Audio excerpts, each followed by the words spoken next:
It's Wednesday the 16th of April. We're looking at short-term chart of the euro. Yesterday we bounced right off our buy level down at 137.90, so that's worked really nicely. We've continued higher.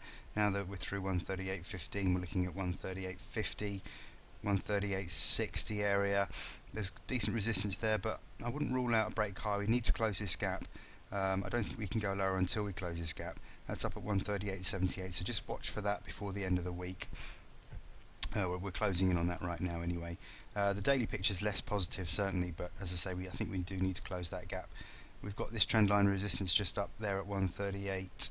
Let me see, what is that? 138.90, 95 area as well. So even if we do manage to get through that gap, I don't see us getting much through that 138.90, 139.00 area.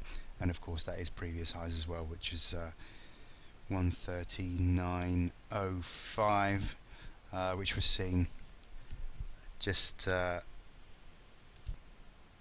last week, which is also the April high. Unless we get through that April high, then I would have to turn positive, and we'd be looking at testing the March highs up at the 136, 139.50, 65 area. But anyway, we'll have a look at that much later on. As I say, in the meantime, we're just looking to close that gap, possibly test a trend line, but longer term, I don't think the euro is looking too positive right now. We look at cable pound versus the dollar. Well, we're in a nice little uptrend. We have bounced quite nicely yesterday. That's quite a positive candle. The spike lower, the almost unchanged close. So really, all looking pretty positive. Daily stochastics are not that positive, but I wouldn't pay too much attention to that. We're really happily in this uptrend, and now that we're pushing higher again, well, we're about to test. We've already tested actually 168.20. These charts are a bit delayed, but we've tested the April highs at 168.20. That is really important actually. You can see it's held twice before. Will it hold today? Well, it has so far.